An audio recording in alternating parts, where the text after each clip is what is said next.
Pozdravljeni, sem Marja Milič in poslušate MoneyHow, prvi podcast o upravljanju denarja pri nas. Prva epizoda v 3. sezoni se začenja z mojima stalnima gostoma Andražem Grahkom in Matejem Šimnicem, oba iz Capital Genetics. Zdravo. Živijo. Okay, zdravo. Zdaj se mi je prav, da na začetku naredimo pregled dogajanja, seveda čez poletje, in pa tudi analizo aktualnega dogajanja. Poleti se je bilo kar razburljivo in pestro, tako na borznem trgu kot na energetskem trgu, nepremičninskem, skratka na vseh trgih je kar precej veliko dogajalo. Preden pa gremo tudi na inflacijo, cene energentov in tako dalje, predlagam, da najprej pogledamo aktualno dogajanje oziroma tudi preteklo dogajanje na borzi. Pa če dovolite samo na hitrco en tak zelo hitri pregled preteklega dogajanja oziroma poletnega dogajanja na borzi. Kot ste verjetno videla, večji borzni indeksi so letos obarvani rdeče, z dvomestnimi upadi, večina. Ne. Na borzi smo vstopili končno po 11 letih v medvedji trend. To pomeni, da je S&P 500 ameriški indeks upadil za več kot 20%, medtem ko ameriški indeks, ki spremlja tehnološke delnice, Nasdaq je letos 26% nižje kot konec leta. Marsikdo bi rekel, da je še nekaj prostora za upade, vse tja do 50%, mogoče celo več. Posamezne delnice v teh indeksih so tudi upadle za več kot 70%, največ iz IT panoge. V indeksih, kjer je pač 500 delnic, je logično, da imamo zmagovalce in pa seveda poražence. Zanimivo je pa spet pogledati malce indeks strahu in pohlepa, ki kaže v bistvu sentiment med vlagatelji in se izračunava na podlagi različnih faktorjev. Trenutno smo v območju strahu, pred tednom dni pa smo bili v nevtralnem območju, pred mesecem dni smo bili pa v grit območju oziroma območju pohlepa. Kako vidva gledata na dogajanje v poletnih mesecih na borznem trgu? Definitivno lahko rečemo, da ni bilo dolg čas, borza ni šla na počitnice. Pa dajmo začeti najprej z Matejem. Ja, res je. V bistvu trg je bil zelo dinamičen tudi med poletjem. Tudi letos, če pogledamo zdaj določene države, sploh te surovinske so bile pozitivne.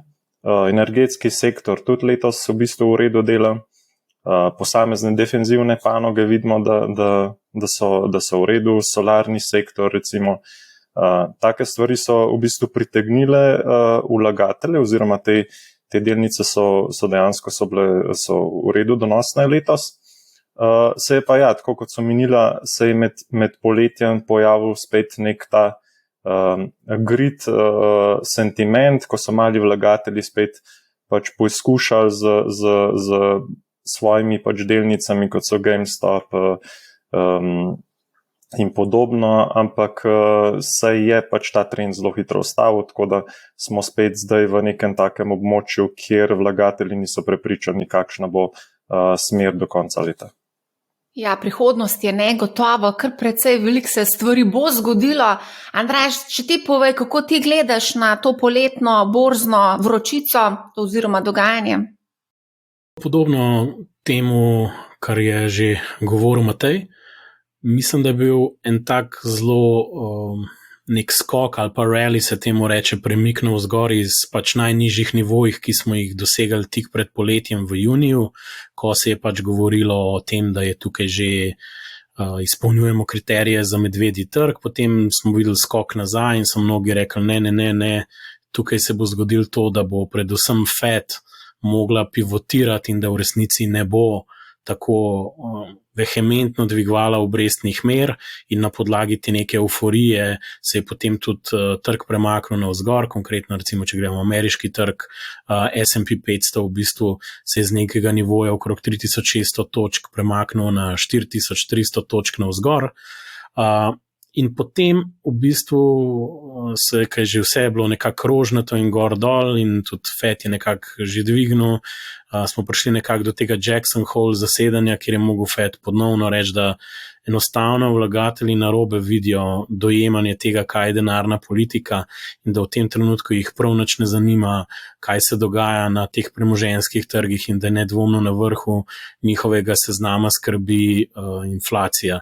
Tako da v bistvu ne glede na to, kaj si ljudje mislijo, da lahko Fed naredi proti inflaciji, ampak mislim, da Fed se popolnoma nič ne obremenjuje s tem, ali bo pahnila ali bo kot posledica restriktivne denarne politike, s katero se boli proti inflacijskim pričakovanjem predvsem, pahnila v recesijo ZDA. Okay, zdaj se zelo lepo povedal, kaj je v bistvu vse Fed naredil. Fed je bil predvsej bolj agresiven pri dvigovanju ključnih obrestnih mer, ECB malce manj. Recimo sredi poletja, 21. julija, je ECB prvič po 11 letih dvignila vse 3 ključne obrestne mere za 50 bazičnih točk. Jutri, danes je sreda, ko snemamo, v četrtek bo ponovno ECB dvigoval obrestne mere. Trenutno ne vemo, ali za 50 ali 75 bazičnih točk. Zanimivo je recimo to, da na zadnje, ko je ECB dvignil za 75 bazičnih točk, je bilo leta 1999, torej pred 23 leti.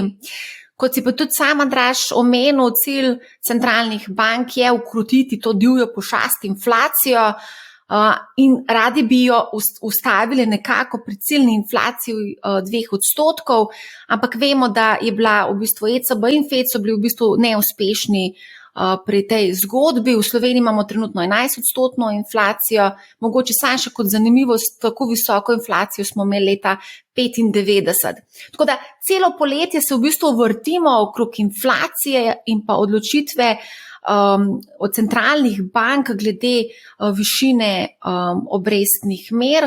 Zdaj, ko dvigne ECB obrestno mero, se mi zdi, da ni nobenega velikega učinka na borzo, medtem ko pri Fedu je pa čisto popolnoma drugačna zgodba. Je tako? Ja, vseeno gre za ameriški kapitalski trg, je vseeno največji in tudi sam dolar je svetovna valuta in vir financiranja za mnoge države in tudi za mnoga podjetja, ne samo v ZDA, ampak tudi po svetu. Tako da Fed z obrestno mero regulira oziroma najbolj vpliva na globalno gospodarstvo, medtem ko ECB v bistvu ima neko lokalno vlogo. Je pa vseeno, če se dotaknem tega, nujno, da ECB zvišuje obrestno mero, ker konec koncev v bistvu bi se lahko zgodil, da bi se visoki stroški računov in inflacije začasno začeli reševati tudi z zadolževanjem, sploh v okolju, kot smo bili, pol leta, leto nazaj, ko so bile obrestne mere izjemno nizke. In ni v redu, v bistvu, da bi prišlo do takega okolja, da bi se podjetja in ljudje zanašali na kredit, da premostijo te težave, ker bi se to samo v bistvu ta inflacijska spirala začela vrteti. Andraž? Mislim, da sem bil že dostikrat kritičen do ECB-ja in še zmeraj vztrajam pri svojem argumentu, da bolj ali manj sledi trgu in dela res neke mikrokozmetične prilagoditve, ki so absolutno nujne, zato da ne izgubi popolnoma kredibilnosti. Recimo lep dokaz tega je to, kar se dogaja z evrom, ki praktično drsi navzdol in je, če že govorimo o medvedjih trendih, absolutno o medvedjem trendu. V tem trenutku brez nekih večjih težav smo tudi skozi pariteto zgrmeli, ki so jo vsi tako menjali, kaj bo zdaj tam se neki uravnotežili. Ne, enostavno, rekel, ta restriktivna denarna politika se zrcali tudi skozi odločnost Feda in moč dolarja, ki nastaja zaradi hitrejšega dvigovanja obrestnih mer ameriške denarne oblasti od drugih, konkretno Evrope, s tem, da trg ponavadi vedno vgradi že zvišanje, govorim medbančni trg, recimo če pogledamo Euribor, ki se že giblje na 12 mesecev, smo konkretno čez 1,5% čez, tako da v bistvu ECB tukaj dela neke vrste bolj kozmetične popravke, kjer sledi in absolutno ni zelo, zelo agresivna, nekaj v tem smislu, pač dela to, kar je nujno potrebno, ker mislim, da čeprav to ni njen mandat, je vseeno skrbi finančna stabilnost v evroobmočju, čeprav na drugi strani ravno s tem, ko počasneje zvišuje obrestne mere, povzroča to, da evro bolj strmo drsi navzdol in s tem na nek način začasno tudi povečuje inflacijske pritiske, ker pač uvažamo vedno dražje in dražje dobrine in energente, ki so pa seveda predvsem denominirani v ameriških dolarjih. Mogoče je tukaj neka srednjeročna, bom tako rekel, razmišljanje, da se s tem konkurenčnost Evrope pač na nek srednji in dolgi rok seveda povečuje, ampak kratkoročno imamo preveč problemov, da bi se to lahko odrazilo pač v trenutni ekonomski aktivnosti. Lahko je pa to mogoče za vlagatelje neko okno, kjer bodo odkrili neko priložnost, ko bodo tečaji evropskih delnic in tudi evro dovolj nizko, da bojo rekli, tukaj je pa zdaj čas, da pač rebalansiramo portfelj v prid tudi večje obtežitve evrskih naložb. Mislim, da tukaj mogoče je nek tak oportunistični trenutek, ki se lahko letos odigra v pač, dajmo reči, naslednjeg pol leta.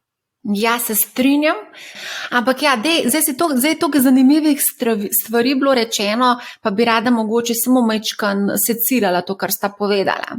Torej, za dvigovanjem ključnih obrestnih mer se v bistvu dvigujejo tudi referenčne obrestne mere, Euribor, in s tem posledično se dražijo tudi naša posojila.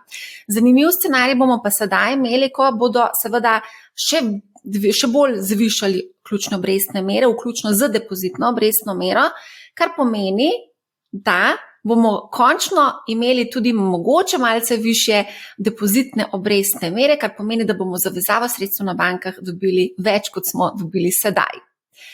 Ali obstaja verjetnost, da se bodo vlagatelji, ki mogoče niso pretirano nagnjeni k tveganju, raje odločali za vezavo sredstev na banki, kot pa recimo za investiranje na borzo? Hočeš reči, da bojo mali vlagatelji spet za krivuljo in da bojo naredili natanko kontra temu, kar bi v bistvu morali delati v okviru svoje varčevalne strategije v delnicah. Ne? Ker sam da pojasnim. Ne? Zdaj, lani so bili rekordni prilivi, recimo, vzamo kot proksi vzajemne sklade v Sloveniji, letos se zdaj že zmanjšujejo, zdaj, ko bo trg šel še malo dol, bo še malo več panike, ljudje bojo vezali na depozite, ampak v resnici se bo s tem izpela zgodba nekega premika navzdol. In šele potem, ko bojo ugotovili, da delnice spet raste, bojo te depozite v bistvu čez leto, dve preusmerili nazaj na delniški trg. Mal tudi gremo v kontrasmer. Dejstvo je, da veliko bolečine je tudi že za nami, trgi so šli navzdol, evro je šel navzdol in tukaj bi predvsem zagovarjal, da pač to je nekaj normalnega, kar se dogaja na finančnih trgih tveganih naložb. To, kar pa ti govoriš, pa dejansko povzroča to, da je zahteven donos za tvegane naložbe tudi raste. Torej, če v varni naložbi dobimo višji fiksen donos, je treba prišteti neko premijo za tveganje v tveganih naložbah in to pomeni, da se v tem trenutku, ko se delnice cenijo, pričakovani donos v delnicah zvišuje, kar je stališče dolgoročnega investitorja v delnice pozitiven proces. Vprašanje je bolj za tiste, ki market timing lovijo, ali je ta premija za tveganje in pričakovan prihodni donos že dovolj velik, da nas premami, da pač mogoče del denarja, ki bi mogoče na strani ali pa ni bil, ali pa nastaja skozi nek dohodek, ali pa se poraja, kaj se jim skozi kakšne prodaje, česarkoli, ne vem, premoženja, preusmer tudi na delniški trg nazaj. Drugače pa ja, tisti, ki so konzervativni, bojo sedaj rekli, da imamo še dodatne razloge, da držimo denar na bankah. Ja, mislim, da imamo rekordne zneske, okrog 26 milijard evrov trenutno na bankah, ampak ja, obrestna mera v primeru vezave je znana, tveganje je minimalno, imaš tudi garancijo države do 100.000 evrov, marsikdo bo rekel, borza je preveč divja, za mene raje gremo eno tako zgodbo, ne? Tako da to ni čisto izključen scenarij, ne? V luči dvigovanja v bistvu obrestnih mer. Recimo Poljska je zanimiv primer. Centralna banka bo jutri se pravi četrtek, dvigovala obrestno mero, mislim, da za 25 bazičnih točk na 6,75%. Tako, ne, zakaj pa potem ni ta oseba konzervativna kupila ameriške državne obveznice, kjer se je pa še dolar okrepil proti evru, ne vem, pač 10% in več, ne, da malo tako gledamo. Ne.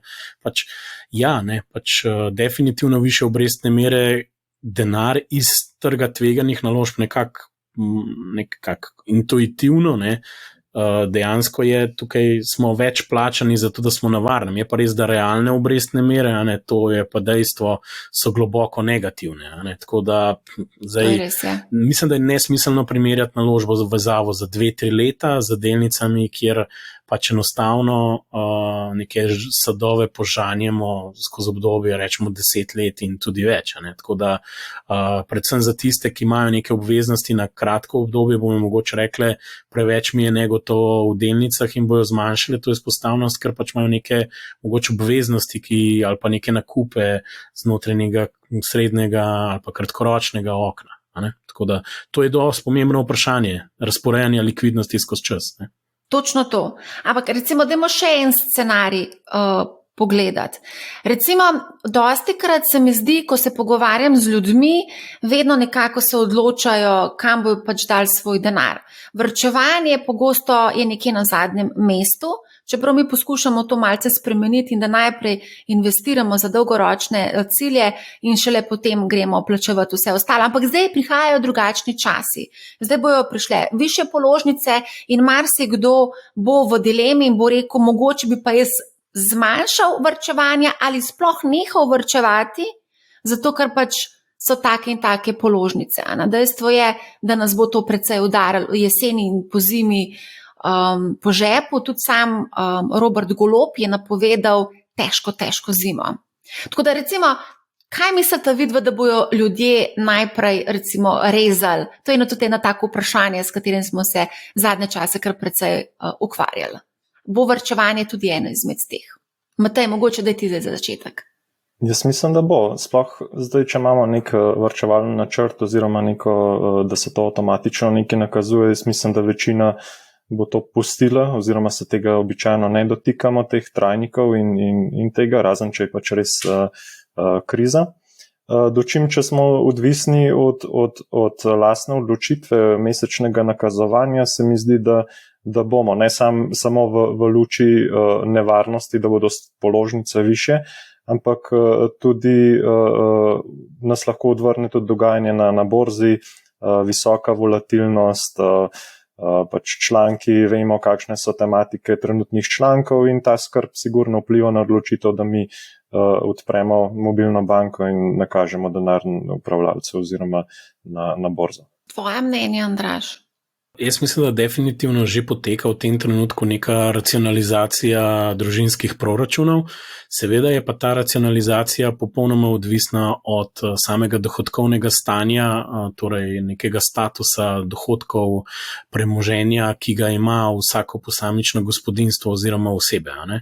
In zdaj seveda v tistih, dajmo reči, dohodkovnih razredih nižje se je ta racionalizacija absolutno že začela in še huje bo skozi pač neko kurilno sezono, ko bomo dejansko dobili stavljene račune za pač energijo, pa tudi v končni fazi hrana, že zdaj vemo, da se je tudi podražila specifični segmenti. Tako da jaz mislim, da bo tudi v srednjem sloju tistim, ki imajo dejansko presežke, ki jih lahko varčujejo, lahko prišlo do enostavnega vprašanja, katere izdatki v družinskem proračunu so absolutno nujni in se mi zdi, da so najbolj ogroženi te neke rutinski stroški, ki jih pač nismo gledali že dolg časa in so nekako tekli, ne? Ampak ko bomo naredili inventuro, bomo ugotovili, da res veliko za to plačujemo. Kakšne naročnine bi lahko tukaj prišle v ospredje, bodisi na kakšne časopise, medije, mogoče tudi zakup interneta, televizije, telefonije, a ne?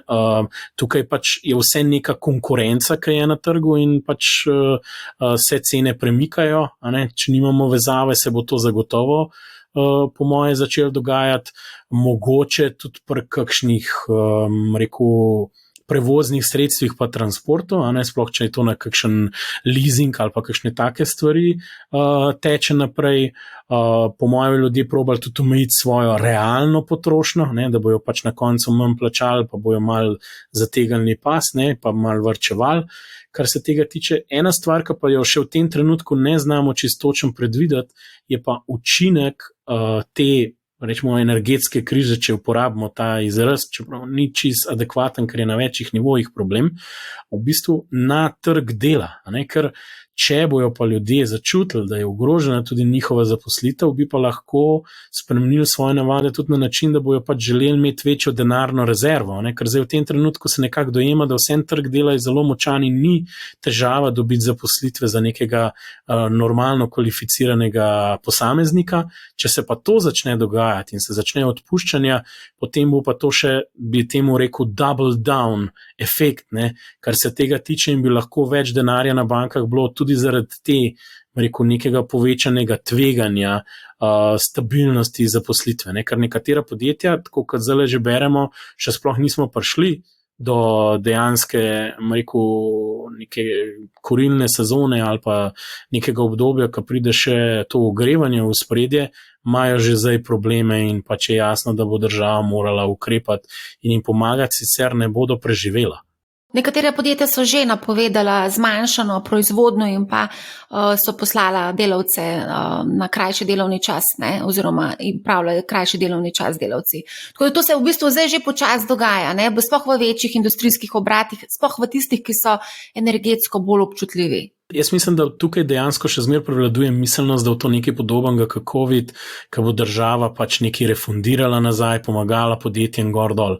Mene samo malo skrbi, če bo dimenzija teh zneskov postala tako velika, da tudi državni proračun ne bo mogel pravočasno, pa niti ne v dovoljšni meri ukrepati, ker te številke grejo res lahko pri podjetjih v stotine milijonov. Tako da tukaj bo treba enostavno videti, ker če bi bilo dojemanje, da bo tako kot korona, bo ok, v redu, bomo malo počakali, malo refundirali na nič hujšega in naslednje let tega problema ne bomo več imeli. Tako da bomo tukaj, bomo videli. Ki je že na mizi, neki se že pogovarjajo o teh refundacijah oziroma subvencijah.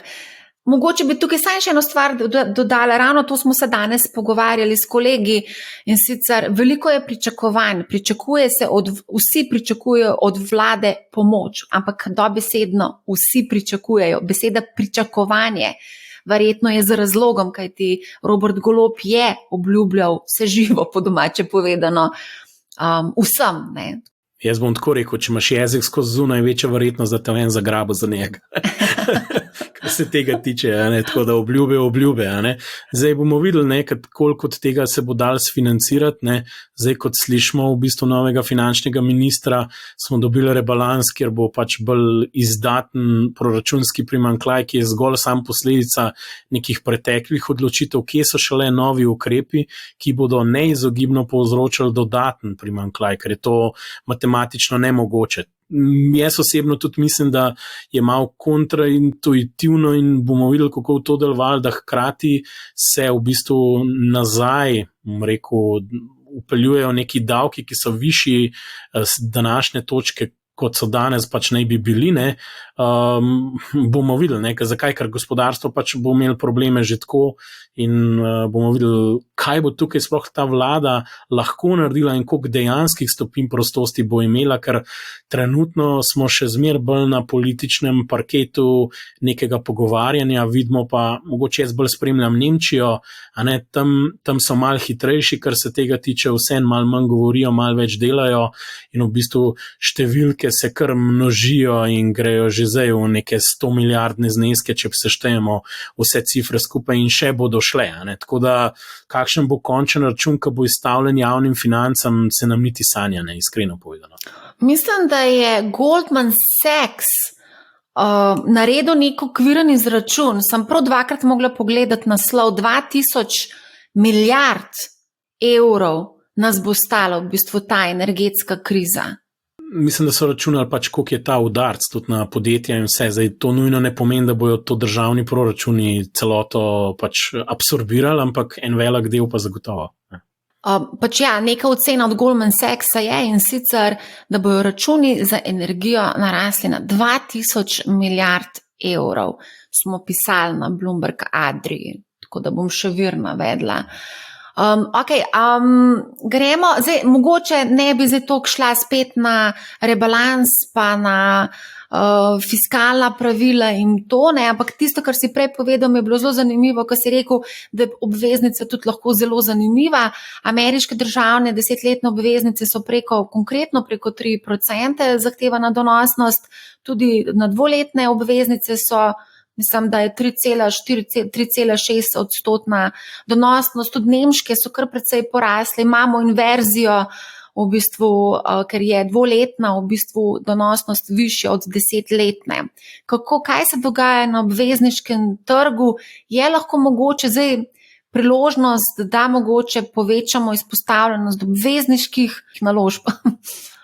Ja, mislim, obvezniški trgi se gibajo na podlagi pričakovanj, kaj bo z obrestnim meram, delno tudi kaj bo z inflacijo. Je pa trenutek za vstop je pa čisto odvisen, v bistvu idealen trenutek bo, ko se bodo pričakovanja glede višanja obrestnih mer umirila in pač takrat lahko pričakujemo, da bodo obveznice spet zanimive oziroma vlagatelji v takem okolju ne bodo imeli več toliko strahu, da v bistvu zgubijo na kapitalu, to se pravi, da se vrednosti znižajo in si na ta način pač zaklenejo ta kupon oziroma obrestni donos. Tako da je pa tako, da tudi v takem okolju bodo sicer obveznice zanimive, znajo pa takrat v takem okolju istočasno postajati zanimive tudi delniške naložbe, tako da je težko reči, za vlagatelje, kam točno naj usmerijo svoj denar, oziroma pač bo treba spremljati celoten trg, kako se bo odzival na pričakovanja monetarne politike. Nedavno smo govorili o tem, da je 60-40 portfelj mrtev.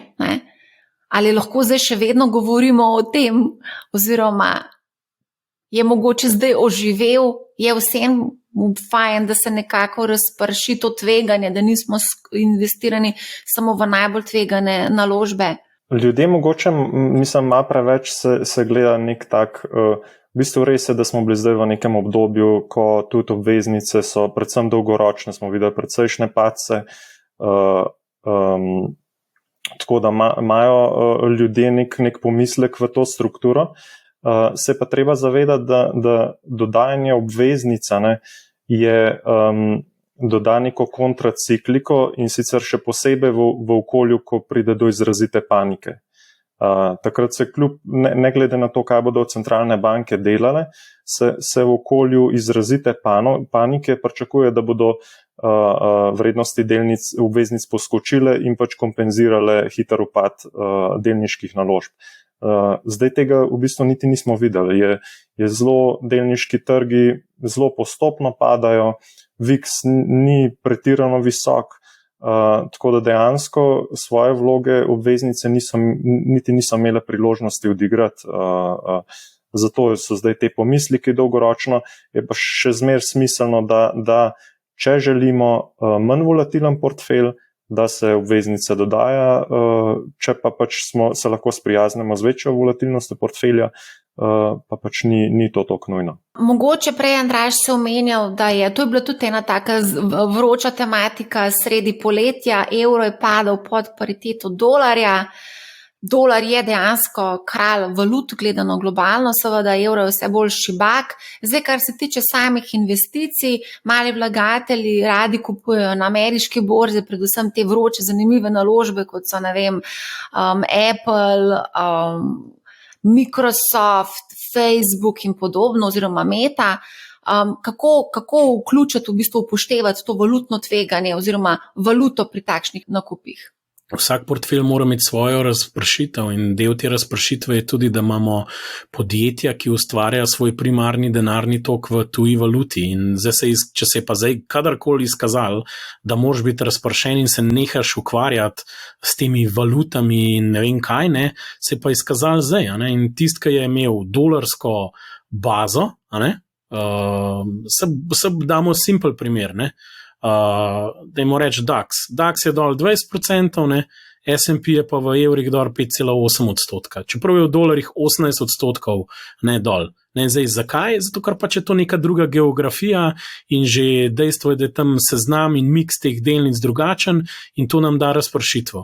In vsi vemo, da tudi trgovci z tujimi valutami niso uspešni, ne vem koliko na dolgi rok s trgovanjem s tem valutami in še ta najmanj uspešni bomo mi posamezniki, ki se pač s temu ne ukvarjamo 24/7 in je to čist brez veze. Tako da za nek normalen kor v bistvu je potrebno imeti razpršitev, torej nek indeksni sklad je tukaj najbolj ekonomično orodje in ta že v osnovi mora vključevati, ne smemo spustiti ven ameriških delnic. Zdaj, če imamo pa neko konkretno idejo, bom dal primer, evro je zdaj padel, torej neki evrski izvozniki bi morali postati super konkurenčni, potem je pa boljši, da na ta portfelj, na to hrbtenico gor, mogoče dodamo, ne vem, 1-2 delnici ali pa nek ETF, če ima noter večino teh podjetij, ki so izvozno usmerjena, ne, in kar pomeni, da je bolj konkurenčna in bo na obdobje, to se ne bo zgodilo zdaj čez 6 mesecev, ali pa mogoče tudi, če v trg tako odreagiral, ampak se bo to izkazalo. Temu se pa reče, to smo že večkrat govorili, core satellite, torej ti dodaš noter neke konkretne ideje. Ne? Tako da jaz bi rekel, te valutne stave, kakršne koli že so, če so vsebovane, so pomembne, da so, ko bi rekel, v kontekstu kakšne aktivne naložbe malo boljš pogledane. Bom pa tako rekel, doskrat se pa pojavlja drugo vprašanje in to, ali naj kupim isti indeksni ETF, ok, če ga sploh lahko v ZDA kupaš, v dolarjih ali v evrih. Ne? In tukaj bomo še enkrat rekli, na koncu imate noter isto blago, sam pač izraženo je v drugi valuti in konverzije valut vam dela pač upravljalec ETF-a. In tukaj ne boste nič zmagali, dobili, ok, mogoče bo tisti dan, ki je iznotraj dneva malo zanihal lahko, ampak tukaj primarno bi jaz svetoval, ker imajo te upravljalci boljše pogoje za menjave in konverzije valut, da zmer kupujemo v pač valuti, v kateri imamo dohodke evre, ker če bomo to še v dolarjih pri naših bankah ali pa neke konverzije delali, bomo še neke ekstra stroške plačali. Se konverzijo delaš na brokerju, se ne delaš na banki. Ja, ampak tudi broker ima bid-ask spread, sicer ni tako velik, ja. A ne, tako da v bistvu, če je dovolj velik ekonomičen evrski ETF, ki sledi S&P-ju 500 in ima tudi to politiko reinvestiranja, v bistvu akumulacije noter, bi jaz rekel, da na dolgi rok tukaj ne bomo odkrili tople vode. No. Iskreno povem, se nam ni matrati treba s konverzijo. No. To je moje mnenje. No. A gremo naprej na zlato, ki naj bi seveda v okolju povišane inflacije bilo, kako ne rečem, safe haven, pa nekako se mi zdi, da ni. Trenutno 1650 evrov za 31,1 gramsko unčo.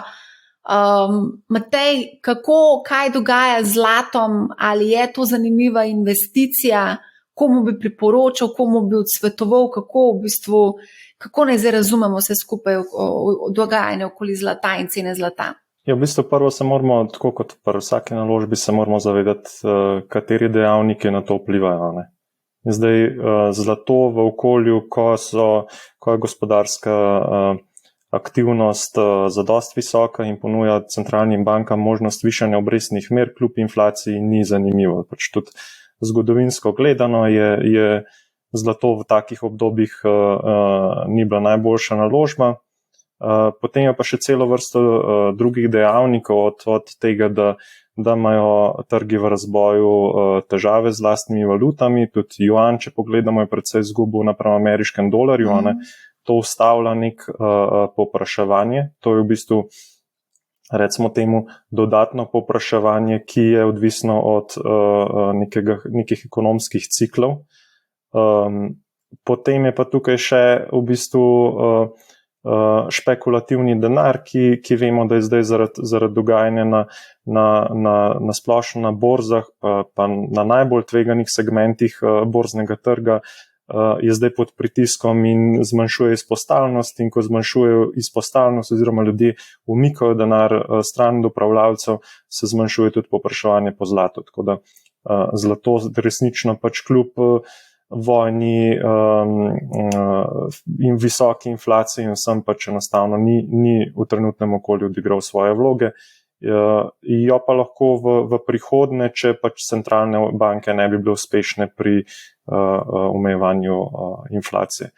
Tako da zlato je v bistvu ima neko psihološko vlogo v portfelju, sigurno ima oziroma neko svoje mesto ima, ampak pač to gre za odstotek, 2, 3, mogoče 5 do 10 odstotkov. To je res nek maksimum, ki ga pač mogoče lahko kdo, ki verjame v neko dolgoročno rast zlata, pač ima. Priložnosti so pač ne smemo pozabiti tudi, da so druge priložnosti. Okay, gremo zdaj na to vročo energetiko.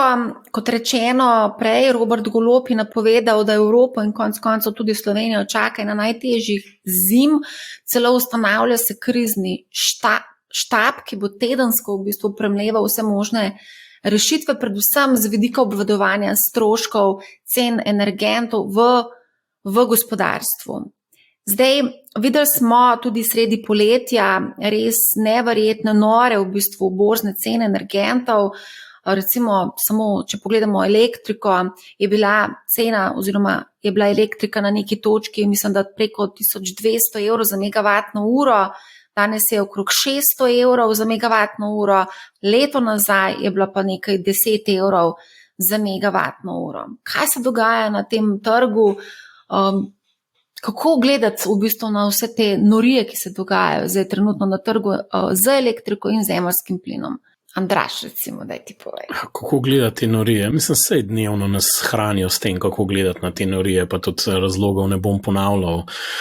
Predvsem vemo, da je pač nastala pač ta situacija, ki jo imamo okrog, bom rekel, pretakanja in dostopa do energije, ki jo ima Zahodna Evropa glede na trenutno vojno situacijo v Ukrajini in odnose z Rusijo, in to je sprožilo večino teh odzivov na terminskih trgih, ki smo jim priča danes. Tako da v bistvu vprašanje je, kako se ta bodoča infrastruktura energetike rebalansira, če želite, na nek srednji in dolgi rok. Jaz mislim, da je ta vojna situacija samo galvanizirala neko resno razpravo okrog tega, kako bo energetska dostopnost in tudi v končni fazi tudi miks alternativnih virov ali pa zelenih virov energije zgledal za Evropo. Na nek način je s tem, da so zeleni viri ratali bolj, ko bo rekel, privlačni, če hočemo, zato ker se je osnovna cena fosilnih goriv dvignila, tako da lahko bi rekli, da si Rusi s tem tudi kupljajo lasten grob na dolgi rok, mogoče ne, ampak dejstvo je, da zdaj je situacija takšna, kot je, in da bo pač treba ustrezno zagotoviti neko preskrbo, in dokler je ta omejena, so cene takšne, kot so, in tukaj bo očitno mogle javne finance požreti večino tega, lahko rečemo tudi ekstra profita, če želite, ki nastaja zaradi tega, ker so pač neke tržne ali pa dejanske cene zakupa zdaj v tem trenutku bistveno nad neko dolgoročno lastno ceno pridobivanja teh virov. Vemo pa, da je na koncu vedno vprašanje, kdo je tisti mejni dobavitelj v taki situaciji, ne? Zato ker pač energija se proizvaja z različnih virov v različnih obratih in tukaj bo izjemno zahtevna vloga, in jaz mislim, da se bomo ukvarjali celo zimo spet s tem, kdo je tukaj dobičkar, kdo ni. V bistvu me malo spominja na tisto korona situacijo, ki je bilo vprašanje tam pač dostopa do nekih zdravstvenih, bom tako rekel, pripomočkov oziroma naprav, ne. Tukaj se bomo pa ukvarjali z dostopom do energije in kdo je tisti, in spet večina javnosti nav dobro razumela te verige, ker je izjemno zapletena, ne, tudi pri generaciji distribucije različnih virov, kdo, kaj, kakšen je njegov strošek. Tako da tukaj bo kar glavobol ta neka zmes politike, demagogije in kaj je dejansko. Ne? Tako da javne finance bodo definitivno v slabšem stanju čez 1 leto ali tudi 2, pri čemer se jo soočale še naprej tudi ko bomo čez to čez z istimi demografskimi izzivi. Tako da v končni fazi, bom tako rekel, je ta energetska kriza večji, bolj daljnosežno in korenito posega v infrastrukturo Zahodne Evrope, kot pa pač je bila ta pandemična situacija. Tako da tukaj ne obstaja cepivo, tukaj pač bo potrebno delati na infrastrukturi in nekemu novemu miksu virov, in ki bo spremenila tudi v končni fazi dobičkonosnost modelov določenih panog, ki pač bomo se mogli celo preoblikovati mogoče, ne, na nek srednji in dolgi rok, ker javne finance ne bodo mogle neskončno subvencionirati nekih cen energije, kje bojo pa te cene potem, ko bomo prebrodili to prvo sezono, če hočete, tako, ko prihaja zima v Igri prestolov, ne, bomo imeli tukaj pač žal tudi 2., 3., 4., 5. sezono, ne, samo pač bomo videli, kakšna bo cena in dostop do energije takrat. Ne. Ja, winter is coming. Govori se tudi o zlomu trga z energenti. Ne vem, če ste bili kaj pozorni na zadnje čase, omenjali se je precej velik margin call. Zdaj ne vem, verjetno sta film gledala, tak dosti legendaren film, tako da vsi, če si še niste to pogledali, si pogledajte film. Se pravi, gre pa za sledečo situacijo. Energetske borze v bistvu zahtevajo od energetskih družb dodatno zavarovanje in jamstvo za trgovalne pozicije, in te kreditne linije so postale kar v bistvu precej težke, bom rekla, milijardo evrov težke, več milijard evrov težke oziroma dolarjev težke, in s tem imajo v bistvu težave številna energetska podjetja. In nazadnje je tudi Bloomberg poročal o težavah norveškega energetskega podjetja Equinor. Zdaj, nekateri celo menijo, mislim, da je bila Finska, ne vem, če ni celo Švedska, da lahko predstavlja te energetske družbe novi Lehman Brothers. Konkretno tudi Finska in Švedska sta namenili, mislim, da preko 33 milijard dolarjev posojil in kreditnih jamstev tem energetskim podjetjem. Kako zdaj v bistvu gledati na vse skupaj? Tudi gospod Golob omenja reformo energetskega trga, češ da danes ta ne opravlja več svoje funkcije. Primer, tako kot si ti povedala, te norveške firme ali pa nemškega Juniperja, ne? V bistvu to so podjetja, ki so na končnem trgu, ki samo v bistvu trgujejo z elektriko, jo kupijo in prodajo in naprej, ne, na nek način, ne, distribuirajo. Ne? To niso podjetja, ki imajo tudi, ne vem, so vertikalno integrirana in imajo dostop pogosto do različnih virov energije, kjer imajo nekateri celo dostop do samega bazičnega, ne vem, surovine, iz katerega to proizvajajo. In Nemci so, to sem poslušal prejšnji teden, ogromno debato okrog tem, ker so uvedli nek mehanizem, ko so jo porazdelile te problemi, ker Juniper ima probleme in gre v stečaj, ampak Juniper nima lastne proizvodne. Medtem, ker recimo, ne vem, neko podjetje, na primer OMV, ne, avstrijski, ki je tudi prisoten na nemškem trgu, po drugi strani služi zaradi visokih cen, ker ima tudi določene operacije na rafinerijah, pa neki tudi pri pridobivanju nafte. Ne. Tako da v bistvu tukaj so v zelo različnih situacijah različna podjetja v verigi energetski in ena so pred bankrotom, druga pa dejansko delajo tudi dobičke v nekem segmentu, ne drugem, ne, ker od nekje to pride. Ne.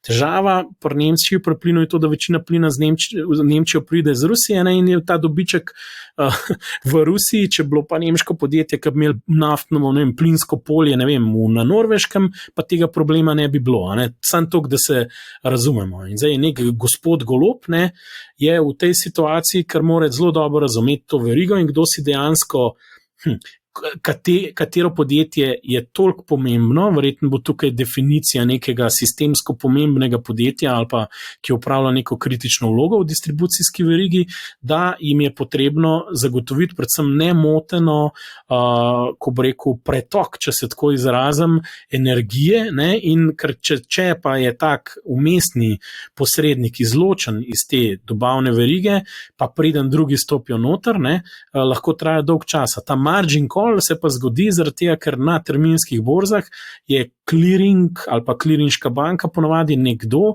ki zahteva, da je ves čas prisotno zadostno kritje za pokritje tega terminskega nakupa v prihodnosti. In seveda, če si ti malo odprt na različnih pogodbah, ki si jih sklenil in se cene predstavijo v šusu gor krat 5, ne, ti rataš insolventen. In to je problem, ker nikoli verjetno taki posredniki niso popolnoma zaprti in neutralno pozicionirani. To pomeni, so kupili in prodali za neko ceno in ni nobenega volumna, ki je odprt. In to je njihov problem. Ne morajo perfektno se varovati in hedžati in to jih je vrgel ven za iz verige. In zase s tem recimo ukvarjajo mnogi. Ne. Poleg tega, da hočemo dati kapice na energijo, kar pomeni, da to bo pa pomenilo, da ne glede na to, kdo je v verigi, bo na koncu dobil nižjo ceno, kot je tržna, ne? Ki jo bo mogel nekdo drug, država, javne finance v tem primeru nadomestiti. Zdaj pa koliko in do kakšne mere. In zdaj pa nastane moralni problem. Ali firma, ki dela minus na distribuciji goriv, naprimer primer je Petrol, ne, se ji pomaga, če recimo ista firma služi mastno z nafto, ker ima naftna polja. Ne. Zdaj, v Petrolovem primeru to ni, ker pač nima lastnih naftnih polj in dostopa niti rafinerij, v primeru pač nekih drugih naftnih podjetij po Evropi pa je ta problem. In zato bo to neka zelo naporna in dolgoročna debata, kako se bo to na nivoju EU-ja sploh te pravila naredili. Ne? Krizni štab.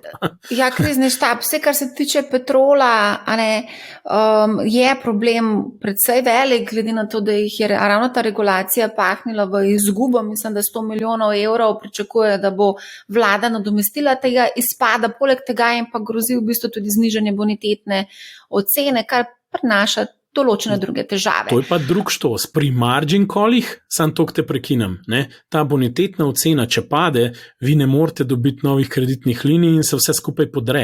In to je bila tudi zgodba, zakaj se nemška vlada umešala in šla reševati Juniper, ker so ugotovili, da bo rating downgrade in tam imajo unga ministra za mislim, da gospodarstvo, ki prihaja iz zelene stranke, ne? In zdaj mu vsi učitajo, da so mu rating agencije napisali njegov paket reševanja, ne? In je že nastal cel problem in Nemci tam govorijo, ko se je prodal. Ne? Tako da, vidite, koliko problemov nastaja tukaj, pri dojemanju javnosti, kaj se dela, zakaj se dela, kdo zasluži. Tudi pri Petrolu sem videl recimo na Twitterju debato, pa kaj ima zdaj veze, da oni minus delajo, so prej dobičke delali, ker požarejo ene par let minusov. Who cares? Ne? Tako, tudi ta stališča imamo v javnosti. Ne? Zdaj, kje bo tukaj vlada, ki je pa vseeno politično telo, ali bo strokovna, ali bo se politično tudi vemo, da vsaka vlada ima pač neke politične imperative. To bo zelo zanimivo spremljati. Odlično. A gremo kar naprej in sicer mogoče, ker si glih prej omenil gospoda iz zelene politike, Goldman Sachs pravi, da se bo splačalo investirati v delnice evropskih podjetij, ki se ukvarjajo z obnovljivimi viri energije. Matej, kaj si ti misliš o tem? Mislim, da še prejšnja tema ni zaključila. A bo Lehman, a ne bo Lehman? A ja, točno, vidiš, to bi bilo pomembno odgovoriti. Lehman ali ne Lehman, ker zdaj nekaj potencialnih kandidatov smo že imeli v preteklosti, tudi na Kitajskem je bil Evergrande, ki se je govoril, da je to novi Lehman, zdaj imamo pač te energetske družbe, so potencialni novi Lehmani, kaj zdaj s tem? A bo kakšen Lehman ali ne bo?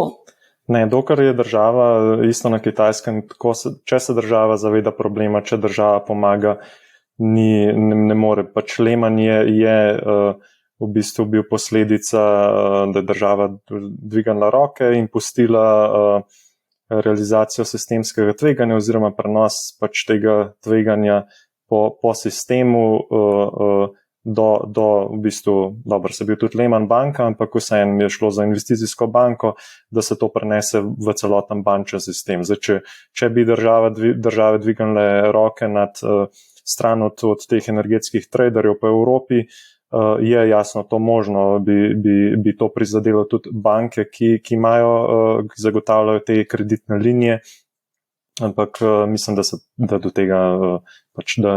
tega ne bo prišlo. Gremo na Goldman. Pojmo zdaj malo v investicije.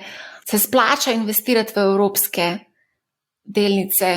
Sem preletel to listo in nisem navdušen nad imeni. V bistvu, če pogledamo imena, gre več ali manj za podjetja iz oskrbovalnega sektorja oziroma zagotavljanja osnovnih storitev, to se pravi utilities, potem je en segment avtomobilisti in podjetja okrog avtomobilskega sektorja, ki imajo največji potencial razvoja oziroma premika proti električnim vozilom. In tako da v resnici je edini pravi igralec tako imenovane novih virov oziroma zelenih virov elektrike Vestas. Tako da nisem nad to listo navdušen, je pa pač tudi ni to krivda Goldmana, ampak enostaven pač ni imel s čem drugim delati, kot pač s tem. Ja. Vestas Wind Systems, sam tok mogoče za poslušalce, je aktiven na področju proizvodnje vetrnih turbin za elektrarne. Pač nažalost Evropa je taka, ne vem, zaradi politike in usmeritev, da je izjemno močen avtomobilski sektor, je močen v bistvu sektor tudi drugih potrošnj oziroma cikličnih dobrin.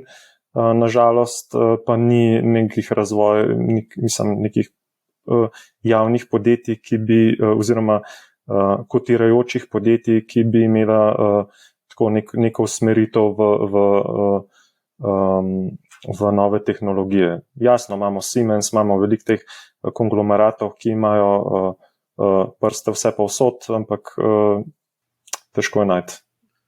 To je dejansko tudi problem samega, evrskega univerzuma naložb, zato ker v bistvu sam kapitalski trg ne deluje tako, da bi redno listal neke firme, ki bi bile relativno fokusirane, nišno usmerjene na nek segment. In tukaj ima Evropa še veliko domača naloga. Je pa res, da recimo, če bi pa pogledali določena zagonska podjetja, ki se usmerjajo na ta področja, tukaj se določena podjetja gradijo v Evropi, samo pač niso prišla še na kapitalski trg. Če bi mi vzeli ZDA, bi sigurno imeli seznam bistveno več nekih opcij, kako investirati v bolj nišne, usmerjene, fokusirane igralce na teh segmentih. Zdaj pa Goldman Sachs pogleda in reče, fantje, s čim lahko delamo klele v Evropi? Kaj najbližje? Ja, tale veste, se kle že 30 let po moje. Mislim, da ni dosti daleč od resnice, ali pa jaz se ga spomnim še iz leta 2000 nekaj že bil zlistan na trgu in pač vzamejo najboljše as good as it gets, in pač to je nek hudič v detajlih, kar se Evrope tiče.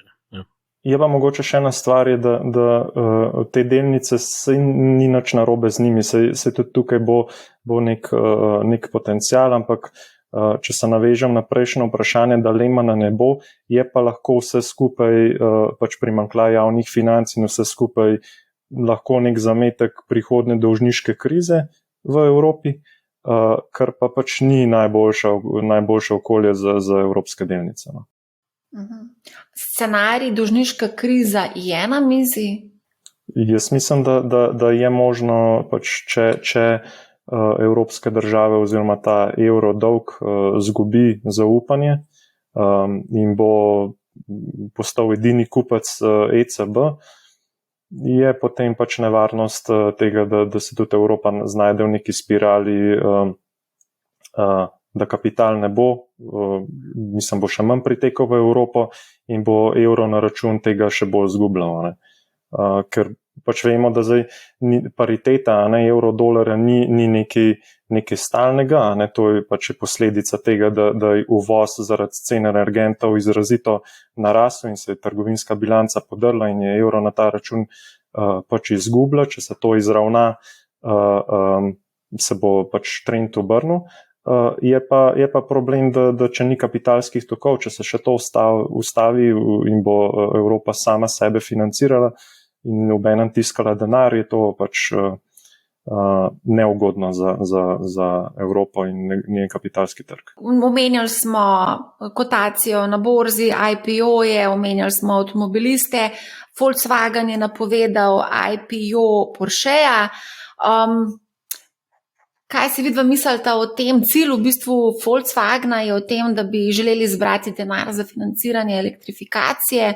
valuacija samega Porscheja je kar precej visoka, oziroma ciljajo na 85 milijard evrov, to je 2-krat več, kot je tržna kapitalizacija Ferrarija. Je v bistvu sploh pravi čas za IPO, se splača iti v eno tako zgodbo? Sami vemo, kakšne so takoj v bistvu skok cene, takoj po IPO-ju, kar poleti cena v nebo. Ali tudi tu lahko pričakujemo kaj takega? Tako kot ECB, prepozni so. Prepozni so. Ja, Zamudili so, če so zamudili trenutek. Cel špet. Ja, ampak dobro. Čisto zamudili pač trenutek. Porsche v bistvu je izjemno pomemben za celotno skupino, a ne?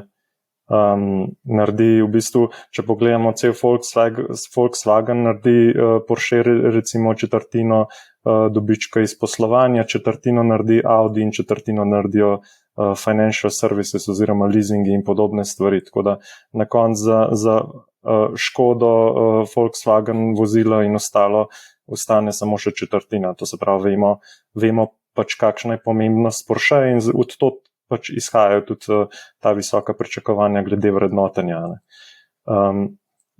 Jaz mislim, da Porsche je lahko zanimiv, bo pa bolj zanimiv gledati, kaj se bo s Volkswagenom dogajalo.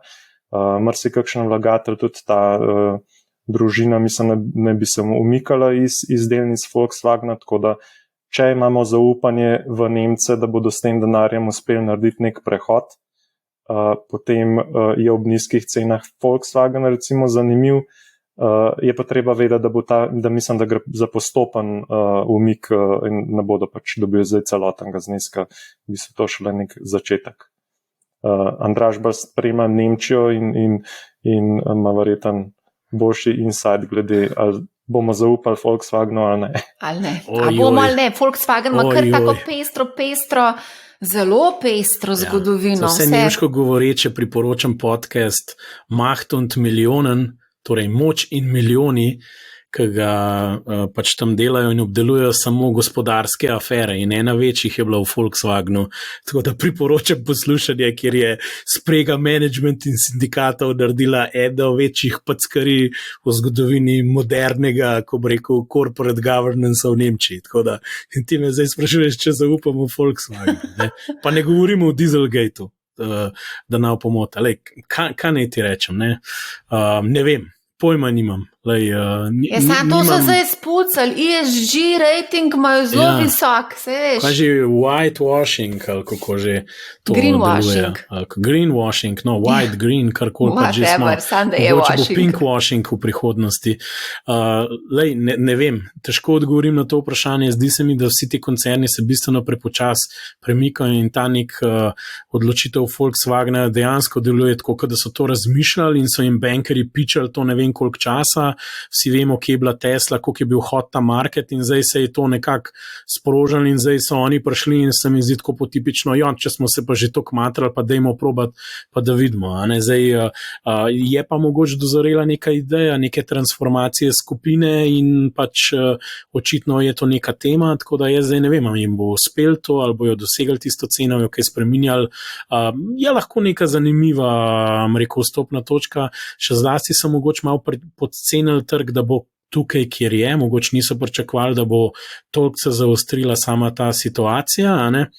Je pa res, da pač, te visoke cene elektrike, tudi ne vem, kam zdaj to elektrifikacijo na ravni konzumenta pa električnih avtomobilov postavljajo, ne? Kakšna je cena elektrike, ki jo bomo uporabljali za naša vozila naslednjih 10 let? A jo zna kdo z neko zanesljivostjo napovedati? Ne vem, mislim, to je zdaj noro. Zdaj smo krat 20, kje bomo vmes, ali bojo isti nivoji, ali koliko bojo stali ti avtomobili. Mene tako, pač o tem okolju sploh govoriti, kakšen je budget za elektrifikacijo, IPO je delati, me je tako malo, how do you sell this, po domač povedan. Ne? Tako, moje mnenje. Veliko je nekih predpostavk, ki jih je težko, z neko comfort rateom modelirati. To je moj občutek. Ne vem, mogoče ti drugače vidiš to. Ja. Skratka, bomo pozorni na ta IPO, bomo seveda spremljali. Gremo naprej, zdaj se že 1 uro pogovarjamo. Gremo obdelati še ta Bitcoin oziroma kripto. Gremo najprej Bitcoin. Koliko globok lahko še pade, koliko nizko lahko še pade. Trenutno je malce pod $19,000.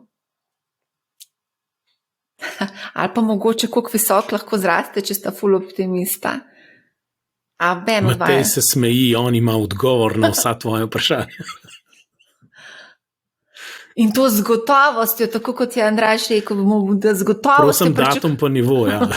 Ja, se obstaja, vse to imamo, se lahko pogledamo. Flowchart diagram. Ja, seveda. Ja, kaj zdaj, boste povedala? To je čisti sentiment in zdaj nimam odgovora na to. Se je pa v zadnjem času izkazalo, da je v bistvu da je Bitcoin nek leading indikator, kaj se bo dogajalo še posebej na tehnoloških delnicah. To se pravi, glede na to, kar vidimo zdaj na Bitcoinu, naslednji dnevi ne obetajo za vse navdušence nad tehnološkimi delnicami. No. Ampak, a ni to priložnost lahko tudi za nakup, če fejst pade? Ja, ne danes. Na koliko misliš, da lahko pade Bitcoin iz današnjih nivojev? Koliko bi rekel, da gremo staviti? Koliko bi rekel, da je tvoj minimum v 12 mesecih? V bistvu, zadnjem sem dobil nek komentar glede, zdaj ne vem, če še velja, ker se je to Elliot teorija se zelo hitro spreminja, ampak ja, naj bi bil zdaj val na dol in sicer 15-16 tisoč. To niso moje napovedi, ampak take naj bi bile določene analize, naj bi kazale v to smer zdaj. Kaj bo pa realnost, pa bomo videli. Še tvoje mnenje, Andraž, o kripto oziroma Bitcoinu?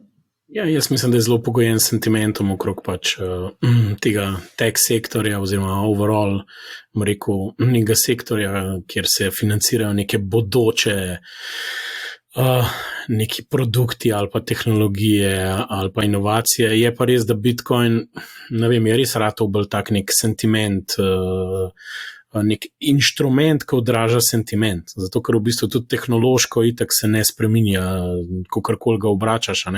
Tako da je tam, ima to vlogo digitalnega asseta še zmer, ampak zdaj pa zakaj bi ljudje to držali, rabijo nek dober razlog.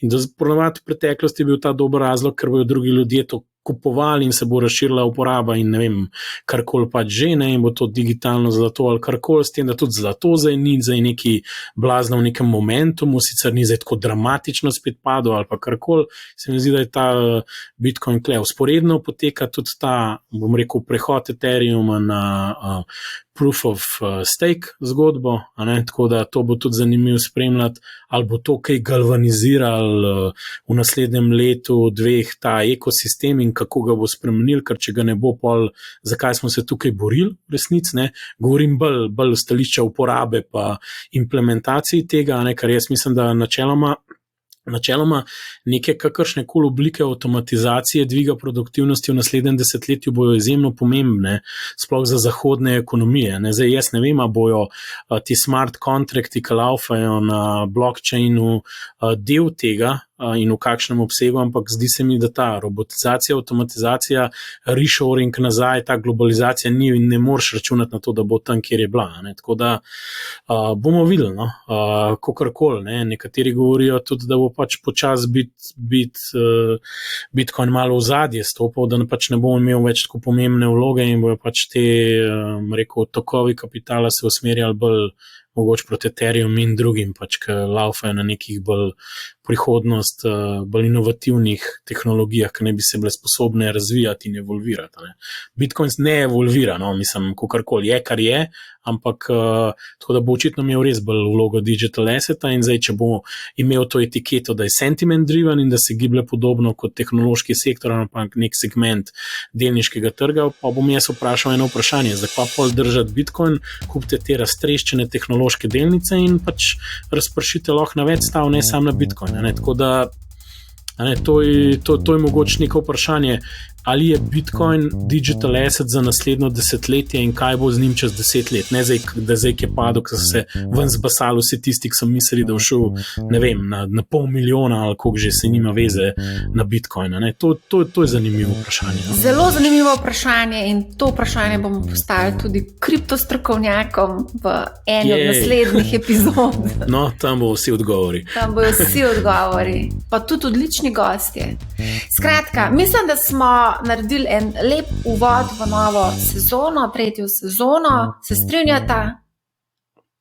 Se strinjava. Ja, to ste navdušena. Kaj pa če se ne? Ja, pa tudi dobro, ne, v redu. To je vprašanje je bilo več kot odgovor. Ja, to je bilo retorično vprašanje, ki ima klele poddaritve tempirane bombe. No, glavno. Vela, neč, po moje je to. Pripravljamo še cel kup zanimivih epizod z novimi gosti, malo drugače. Tako da, ok, Andraž, Matej, vama hvala za danes. Ostalim pa poslušajte Money How, ne bo vam žal in lep pozdrav.